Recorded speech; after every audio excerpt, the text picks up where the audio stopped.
What's good, Atlanta? This is the Blog and Dirty Podcast, where Dirty Bird is the word if you haven't heard. I'm your host, John Buhler, lead writer at fansided.com. Yes, I'm finally getting that right. They make the promotion, everything like that. You learn a new title. You've been saying the same thing for 5 years. Life happens, things change, but it's always good. It's always a good time to talk about the Atlanta Falcons. We've got free agency coming up here in a couple of weeks here. Falcons may not have a lot of cap space to work with, but this is a team that I think a lot of people are really high on entering next season. Not a lot of draft picks either, but this team's close. I mean, you won 8 games for the first time since we made the playoffs, 8-9. But we're trending in the right direction here. This is kind of like a primer, maybe a little bit, just to kind of whet the appetite for what could be coming down the pipeline here in a couple of weeks. But yeah, so this shows, I forgot to put this down here, but yeah, welcome to Blog Dirty Podcast. There we go. Yeah, just probably an abbreviated episode here, maybe go for 40 minutes or so. Just got a few things that are kind of on my mind. I'd love to verbalize that with you out there in Dirty Bird Nation. So let's get started with our lead topic with look good, feel good, pay good, play good. Yes. What does a rising salary cap mean for a team like the Atlanta Falcons?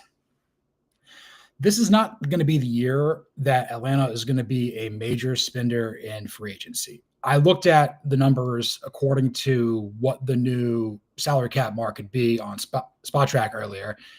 I think it's a $275 million is kind of what we're looking at. It's an expected increase, I think, of between 22 and 26 million. Again, I'm not really a big numbers guy. I do think finances matter.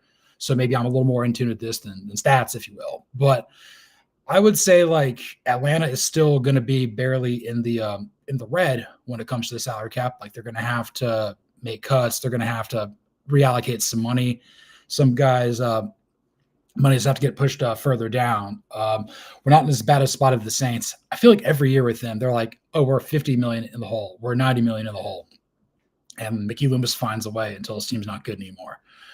But I would say in a very macro sense, with a rising cap, I think it just leads for there to potentially be more transactions sooner for larger amounts than expected. I think just having a little bit extra cushion more than what you thought it would, that ends up, it feels like it makes you want to go for it more. Like if you're going to make a trade and, you want to bring on a Jonathan Allen from the Commanders or Myles Garrett from the Browns, maybe that additional $20 million is like, you know what? We can do this. This is okay. We can make it work within our books. I think it also adds to the fact where maybe there's more of an opportunity to, retain some of your own guys. All things equal, if the money's close, maybe they come back. So I think like it works both ways. I feel that teams can pursue somebody and really outbid them in free agency, but I also feel that they're a little bit easier to retain the players. Again, we're getting pretty close here. Probably by this time next week, we'll be dealing with, guys who are going to get slapped with the franchise tag. I don't really see anybody on the Falcons being up for that at this point. Because I think like, I don't know, you want to give Kyle Pitts that? No, he's got a 5th-year option or something like that. I think he's got still under contract here, but I don't really expect Atlanta to be as big of a player in free agency as it was a year ago. Last year we saw the Falcons, they went out and they paid big money for Kirk Cousins. They went out there, they paid big money for Darnell Mooney. They acquired Charlie Werner. But then they also, they eventually went out and signed Justin Simmons very late in the cycle. They made the trade for Matthew Judon. And obviously the whole offseason was defined by, signing Cousins and then drafting Michael Penix Jr. a few weeks later to the shock of everyone. But I would kind of say this, like a rising salary cap for a team like the Atlanta Falcons, it helps. It helps them for sure. They're not as constrained by the financials as I thought they'd be. But that being said, I don't really see the team really being in a position where they're going to be that active of a player in free agency. And honestly, I think that's a good thing.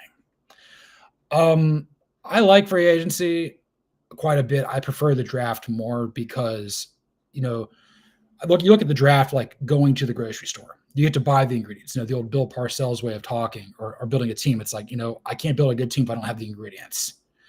Whereas like for agency, you're kind of, you're thrifting. You're going to a garage sale. You can have a lot of fun doing that. Maybe occasionally you'll find a hidden gem that somebody doesn't understand. Like, I can't believe you're selling this. This is worth millions. But there's also a lot of crap.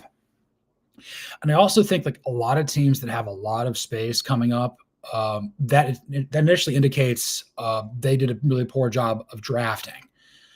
When that means it's like, okay, your second round picks are bombing, your first round picks are bombing, rather than, giving out new contracts to homegrown players that you brought in from college football, they're on the way out. So, that's why teams historically like the Dolphins and Jaguars have always been big spenders in free agency, because they don't draft well. I will say though, like for the most part in the first round, Terry Fontenot has hit on his first round picks. Maybe day two, we can do considerably better. And then obviously in day three, you have guys like DeMarco Helms seems like he's going to be good. Obviously Tyler Algier has been fantastic. But I think if you're not really that much of a player in free agency, that's okay. Just to tie a bow on this, I think having a little bit more money to work with to maybe get you out of that hole, I think that could make all the difference in the world. But again, this team needs to focus more on the draft than it does in free agency, and that's totally fine. So after that, we're going to be doing, looking at kind of like the next steps here of the show, trying to figure out how to format this. This is like the lead topic. Obviously, you clicked on Contract Chicken here. So we're going to start with some, you like that with the Atlanta Falcons about to play a game of Contract Chicken with Kirk Cousins. I kind of came up with the idea of this episode before Terry Fontenot spoke at the scouting combine. I think everything that he is saying is he's trying to like play it close to the vest. He's trying to keep all the cards here. I mean, again, he is the guy who signed Cousins. He's also the guy that drafted Michael Penix Jr. This idea of Contract Chicken comes from what I came across this on Pro Football Talk, something that Mike Florio wrote that interests me. I may write about it later. We'll see what happens. But like, just kind of like looking for things to round out the show, and that kind of stuck with me. Essentially, the big thing is in a couple of weeks, the Falcons got to figure out, is Cousins going to be part of this team or not? If he is, then you're going to be paying him $10 million in a roster bonus. You don't have to do that. But like, it seems as though like Terry Fontenot is totally comfortable with doing it. I think the idea is he probably would prefer to trade the guy and get some sort of compensation back, because like I guess like the contracts and the money, it's not going to be as punitive as like if you release him and then like, oh, someone like the Browns can sign him for the veteran minimum, so a little bit over $1 million, and then you're on the hook for like $35 million of just dead money, trying to get something in return. I think Atlanta probably wants to get some sort of draft compensation, possibly in 25, maybe in 26 by way of a trade. Again, we only have 5 picks that we got to deal with this year. I think you got a first, second, fourth, and maybe 2 seventh is how I think that all shakes out. But I guess just with the whole Contract Chicken of it all, it's funny. Shout out to Sean Daly, producer Sean, for making a fantastic graphic for this. I absolutely love it. It was great. It was exactly what I was hoping for out of the show, because I was trying to think like, what's the image? What's going to get you guys to tune into Blog and Dirty? Maybe that's it. It's the more I think about it is, I think the Falcons are going to end up paying him that $10 million, and I think they may look to trade him afterwards. I don't know if he's going to be a post-June cut. Maybe because I think the biggest thing that the Falcons have to remember is Michael Penix is on a very navigable, team-friendly deal. He's entering the second year of his 4-year rookie contract. From what we saw out of 3 starts, it's looking like he's going to get the 5th-year option, probably a long-term extension before that. He looks incredibly special. I'm really excited about the future with this guy playing quarterback. The way Cousins' contract is structured is it's a 4-year deal, but the Falcons can get out of it after 2. So they were kind of, when they drafted Penix and when they drafted Cousins, they knew like there's going to be a lot of money allocated towards quarterback. They were kind of banking on Cousins being the starter for 2 years and then pivoting to Penix. But obviously down the stretch, Cousins failed. Cousins failed. I mean, his play failed.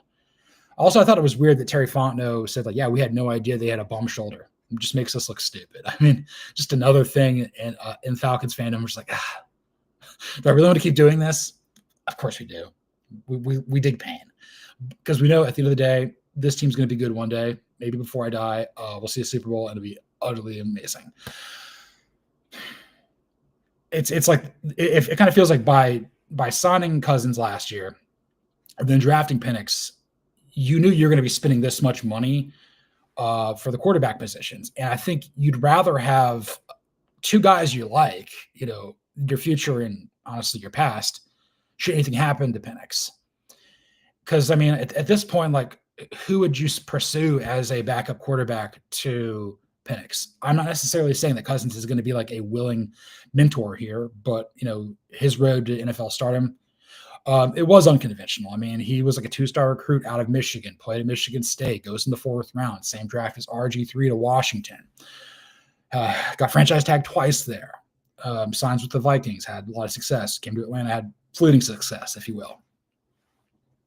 Like the quarterback that I thought would be like, if we had to have a backup and it's not Cousins, give me Jameis Winston. I feel that he would kind of fit in. He kind of feels like a good Atlanta vibe, a guy you could trust to start occasionally, but like he's not really your future. Jameis seems to be a good teammate. People like him. I think that could be a pretty good vibe here, but like Cousins is like the better player. Cousins is a little bit older, a little more experienced. I feel that like where Atlanta really screwed itself in the transition from going to Matt Ryan to Cousins to Penix is like the guys during Arthur Smith's era, like you have Desmond Ridder starting and like the backup was Marcus Mariota. He didn't want to do it, or Taylor Heineke, or Logan Woodside. There is value, I think, in having a guy who's been around for a while, who's seen a lot of things. Penix is immensely talented. He's played a lot of football in his life, but like the NFL is different. So I do think we are going to play a game of contract chicken here with Kirk Cousins. I believe the Falcons will pay him the $10 million for the roster bonus because, well, they kind of feel like it's a sunk cost unless they've got an obvious trade partner right now. I think they'd rather just get something for him in return as opposed to see him potentially kick a lot of tail with like the Steelers or the Raiders or the Titans or whomever next year, the Jets. And then you feel like an idiot. It's like, okay, our older quarterback's playing better than our current quarterback. Not that I'm thinking that's going to happen, but you have to be of the belief that Cousins is going to potentially have success elsewhere. That's what the Vikings did when they let him go. Like he could succeed in Atlanta. He did for a minute, mostly against the Buccaneers. But I think they're going to hold on to him. Maybe it's a post-June 1 cut. But I think there will be a team. There will be a team in free. It happens every year. There's a team where a starting quarterback gets hurt in the lead up to the regular season, and teams are desperate. It's usually the Vikings. Maybe he goes back to the Vikings. God, that'd be so sad. That'd be unbelievable. But there are teams out there where like they're desperate. Like Ryan Tannehill gets hurt with the Dolphins, and then they sign Jay Cutler off the street. These things happen. So I think the Falcons and Terry Fontenot, they're willing to have egg on their face over this contract because they know it's going to end after next season. And if they get anything in return for him with something that's already a sunk cost, I can get behind that. But it's going to be awkward. It's going to be weird. And I'm sure we're going to get made fun of for it. But as long as we make the playoffs, I don't really care. Moving on to our next topic here, we're going to do some further calibrations to our roster. Yeah, really threw a Mike Smith kind of talk there. What should we expect for the Falcons to do regarding Matthew Judon and Justin Simmons coming off 1-year deals? So Matthew Judon came over by way of a trade. We gave the New England Patriots 3rd-round pick. Don't really feel it was worth it. He was okay, but like he wasn't the double-digit sack guy we thought he was. A lot of red sleeves. Just feel like we don't know what we're doing at this position. And then Justin Simmons, he signed that 1-year deal shortly thereafter, right around the same time. It's like, okay, he's looking at either the Saints or the Falcons. He left the Saints facility. He came here and he had his moments, but again, it's hard to evaluate like the value in a safety if they're not making a bunch of turnover worthy plays. I mean, then again, we have Jesse Bates III, who I think is an incredible player, one of the most talented defensive backs I've ever seen, wear the red and black here. But you're looking at a team that's in the red with regards to the cap. You're looking at guys who are not homegrown. The point is like neither one of them I felt like for the value or for what they were in for Judon's case with New England and Baltimore prior, and then with Simmons with Denver prior, that they were as good as they were on their previous team. And again, maybe that's why the Patriots made Judon available for trade. Maybe that's why the Broncos allowed Justin Simmons to walk. Then again, I think there's also regime components to it.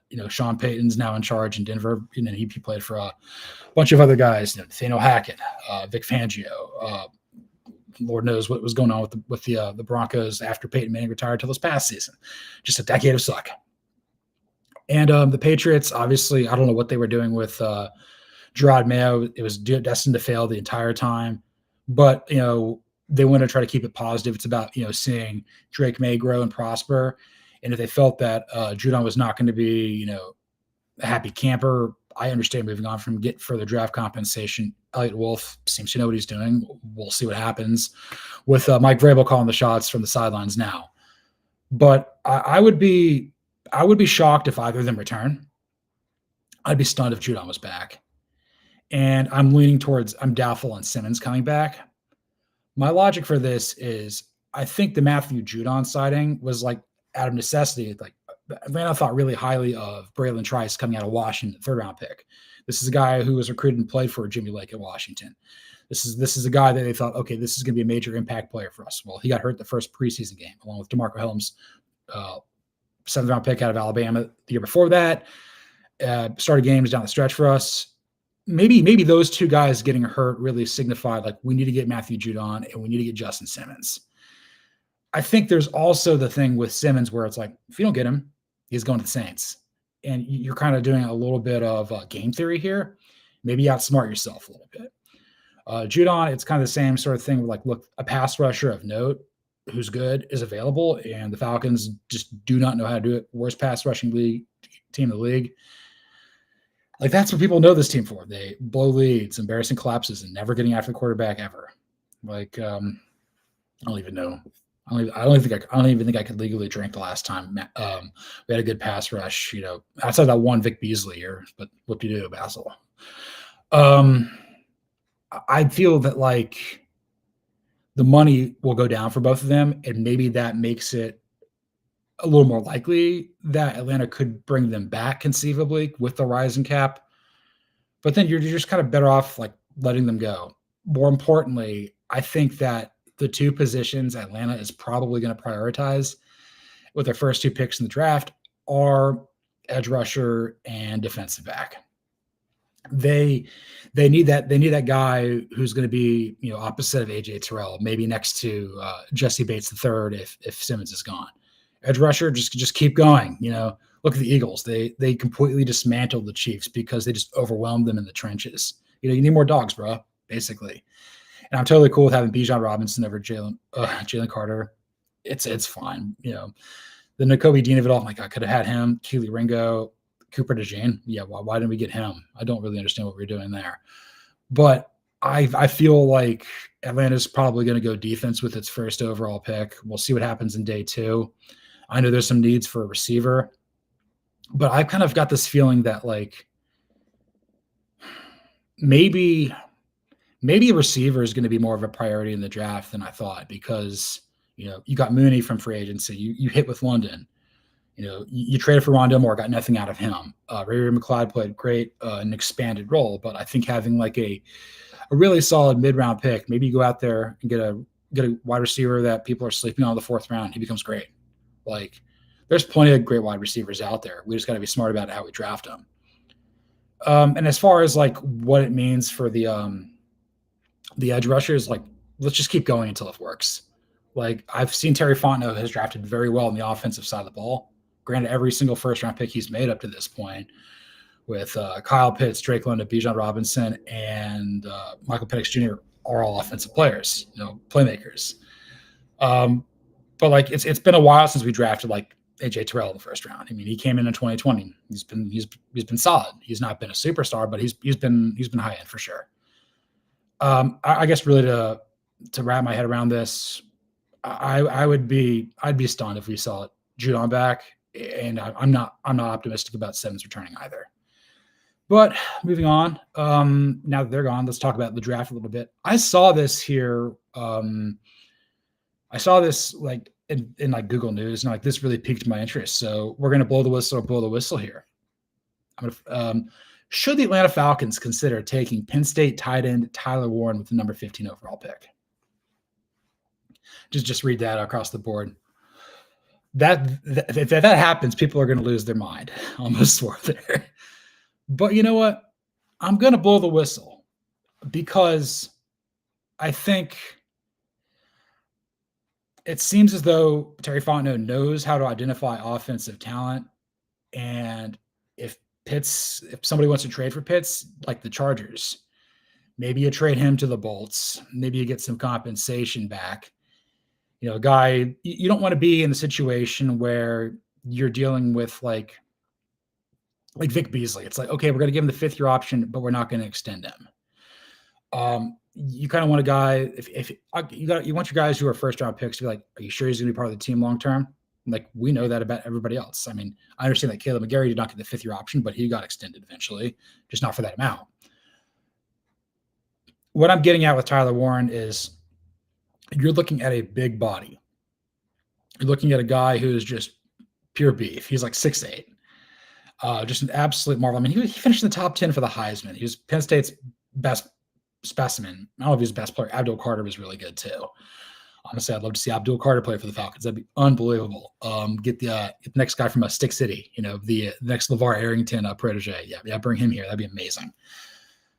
The reason I'm going to give this credence is like it comes on the heels of, do you trade Kyle Pitts? And if you do, then I think that's a priority. It'd be right around where you're picking. I thought Tyler Warren could be a good fit for maybe the Cowboys at 12, but the Cowboys don't really prioritize tight end. They're going to reach on like Omarion Hampton because apparently the Raiders are going to take Ashton Jeanty at 6 at running back just because they're the Raiders and they're the Cowboys, and this is the Blogging Dirty podcast. But I feel like with the change, again, the Falcons were very run-centric, very run-heavy under Arthur Smith's offense. Now under Zach Robinson, it's a lot more 11 personnel, 3 wide receivers, 1 tight end, 1 running back. And I think in this system, maybe Pitts is like more of like, I feel like you're going 4 wide every play with him out there. Maybe Charlie Warner is more of what needs to be with tight end there, but you know, we know that like Pitts is more talented. So I think if the right opportunity presents itself, maybe you do trade Pitts. It does seem though that like Michael Penix and him are pretty tight. So if that works out and they got a good rapport, I'm all for seeing it. What I'm getting at here with Tyler Warren is, look, I'd love to get an edge rusher. I'd be ecstatic with Mykal Williams or Jalen Walker out of Georgia. I'm coming around more on the idea of Mike Green out of Marshall. If it's James Pierce Jr. out of Tennessee, I'll get there too. He seems really fast, really athletic. If Kenneth Grant's still there for Michigan, that'd be wonderful too. If we wanted to go defensive back, if Will Johnson's still there out of Michigan, honestly, just draft Michigan guys. I will say though, like if Tyler Warren's there and Colston Loveland's still there, and you take Tyler Warren over Colston Loveland, if you take Colston Loveland over Tyler Warren, I got my brain on a Dan Wetzel pretzel there. I would just lose it. But I can understand from a team building perspective why this has to be in play. I think it's also the same sort of thing where like maybe you have to even consider the possibility of the Falcons taking Emeka Egbuka at 15, Ohio State. I think he's probably the surest thing at receiver. Because again, like I don't really know what Travis Hunter is in the NFL. Is he a cornerback? Is he a wide receiver? Well, he's playing for the Patriots or Jaguars, so good luck with that. But I'm just kind of going back on the idea of like maybe it is like a guy who receives the ball. Like maybe that's something in play here. But it's all entirely contingent on if the Falcons decide to move on from Kyle Pitts before the next season starts. I'm skeptical that they do that. And I think I'm even more skeptical that they do that because, well, it seems like they're going to hang on to Kirk Cousins a little bit more than I thought. I think they eventually move on from him because some team's going to be desperate. But like right now, I'm leaning towards Pitts coming back. But if he doesn't, then and you need another tight end, I think this is a great fit. I think you're looking at a guy who's another unicorn. Apparently, tight ends are a lot of unicorns. Brock Bowers is a unicorn. Maybe Tyler Warren's that too. Swapping out one Mackey Award winner for another. We are living in a simulation. So to really to bring this all back home here, I am going to blow the whistle in the positive that they should consider taking him. That doesn't mean that they're going to. That doesn't mean that they will. Doesn't mean that they like They have to. But I think he should at least be on the Falcons draft board at 15, maybe even trade back a little bit, pick up another pick. Just because I think the upside there, he may fit exactly what Zach Robinson wants to do offensively, a little better than Pitts. So if you think outside the box and the evaluation interviews well, we'll see what happens. But I'm not crossing off Tyler Warren just yet. I think that is within the realm of possibility. Moving on to our penultimate topic, we are going to pour one out, or I don't know if that's really the right way to say it, but like Keanu Neal retired. A former first-round pick out of Florida, played for Dan Quinn, I think, several times. I think he was recruited out of high school at Florida when he was there, maybe. They got that Florida connection. And, they played for them at the Cowboys. He retired after 8 seasons. He spent 5 with the Falcons from 16, 17, 18, 19, 20. Played for the Cowboys. I think he finished with the Steelers, played for some other team. I have a few thoughts about this. Keanu Neal reminds me of what could have been with the Dan Quinn Falcons. He was the first pick that we had in the 16 draft, and he made an impact as a rookie. In 17, he made his own Pro Bowl. And this is a guy that people were like on the fence about. Is he a first-round pick? Is Atlanta really going to do that? I kind of feel that draft was all over the place. This is a player, obviously his name's Keanu, like Keanu Reeves. Everyone's excited about that. This is, I really wanted this to work so badly. I distinctly remember being in Chicago when I had just moved up there to go work at the fan side office in Uptown back when it was up there. 2 roles ago, Evergreen editor back in the day. I was still in my 20s. Watching at the Falcons bar. Kelsey's there in Lincoln Park. I don't know if that's still in business. Probably is. We'll see what happens. Maybe it's still Falcons bar. Back in the day, it was Falcons and Bears because it's always the Bears because it's Chicago. It was also Texas Tech and Army, which I feel like just it was all over the place. You'd be sitting there and be like, okay, we're going to take some Julio shots, and then there's a Red Raider thing over there. I'm like, what's going on? But I think it was like the first game of the season.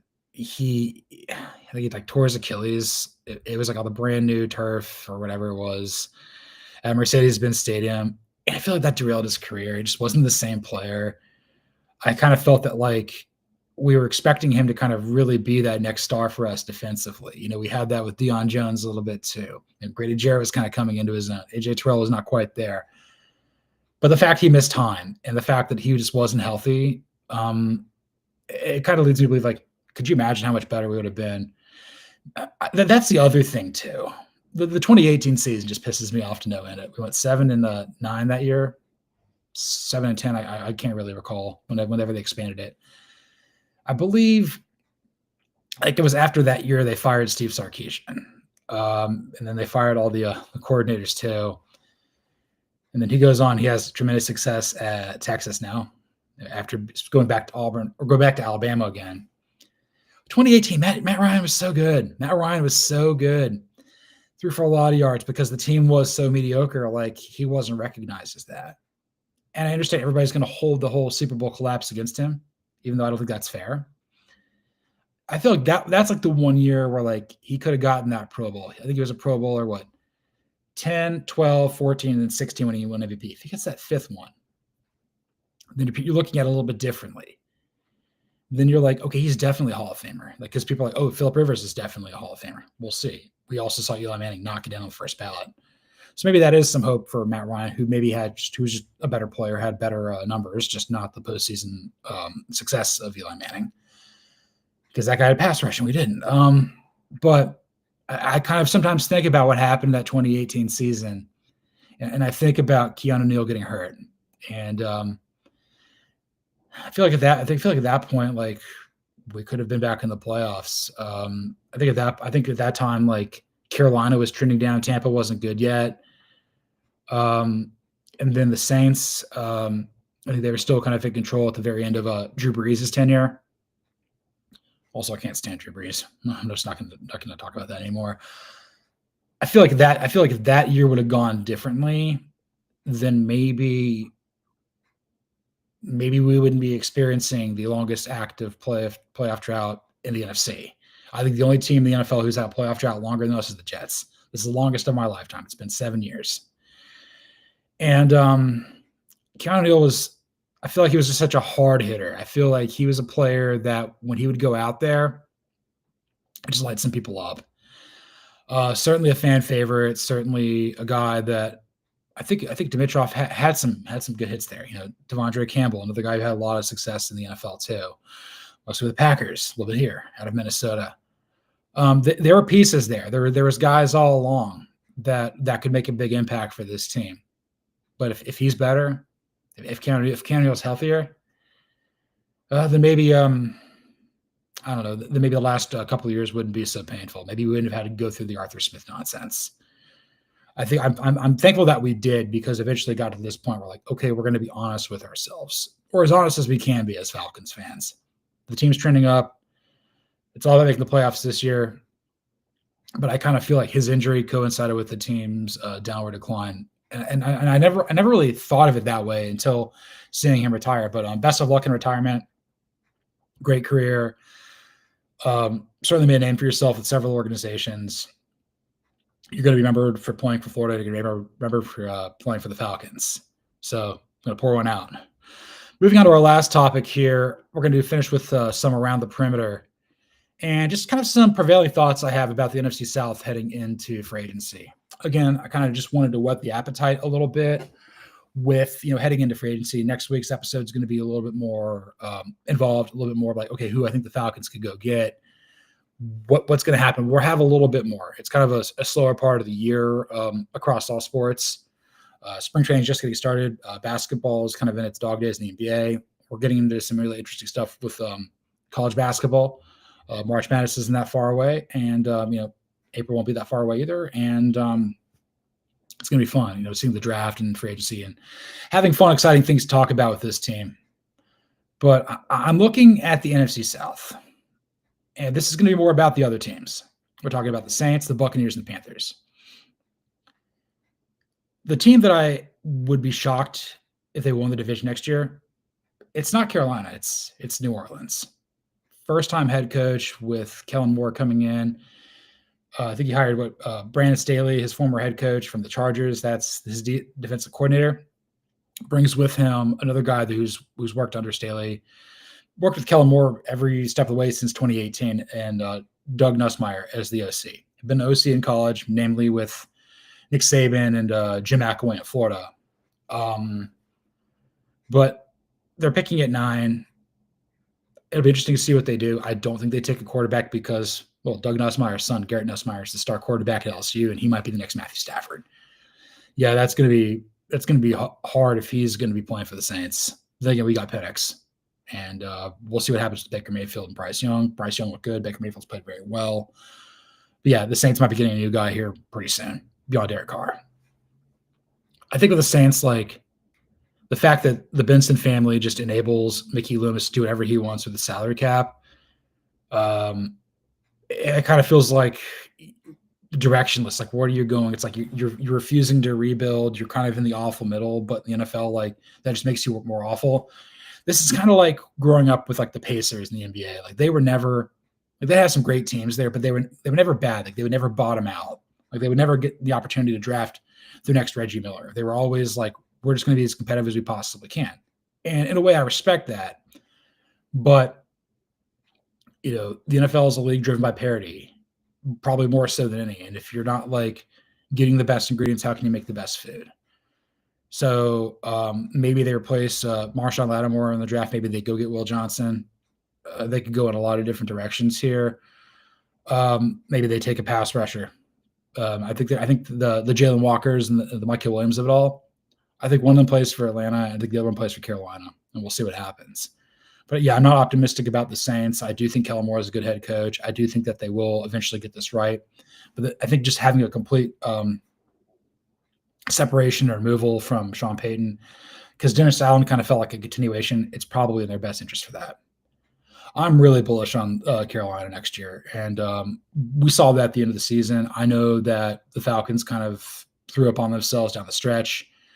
Bryce Young looked a lot better in the second half of the year playing for Dave Canellis, a guy I think is going to be a fantastic head coach. It's amazing what happens when your owner takes gets his hands, steps back a little bit, if you will. Dan Morgan played there. He was at the U, played linebacker.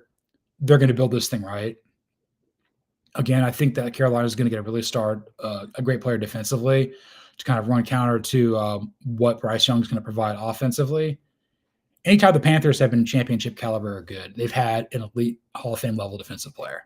We're talking like Kevin Green that one year, the late Sam Mills, like Kevin Green too, Julius Peppers, Luke Kuechly. Like you're looking for guys like that.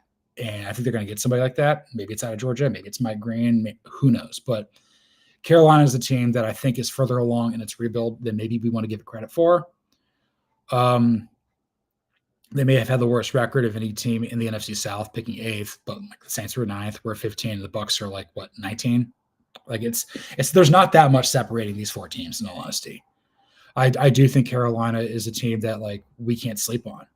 If we beat them, we sweep them, we're in the playoffs in all intents and purposes. And as far as Tampa Bay is concerned, I do think the coaching attrition, particularly on the offensive side of the ball, like I have no idea who their OC is anymore. I just honestly I don't care. We'll figure it out when we get there. But you lose Dave Canellis to the Panthers after 1 year, and then you lose Liam Cohen to the Jaguars after another year. And Canellis, I think, was only there for like 1 year too. It's like because Todd Bowles is a defensive-minded head coach, this is not his area of expertise, so maybe the position gets valued a little bit more. Maybe that's like, okay, this guy really knows his stuff, and that's why he could be a head coach. But like, give Baker Mayfield credit for still playing well.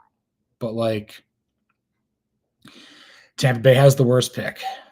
Tampa Bay has the toughest schedule. Tampa Bay has won the division 4 years in a row. They made the playoffs 5 years in a row. I kind of feel that they're at the end of their competitive life cycle.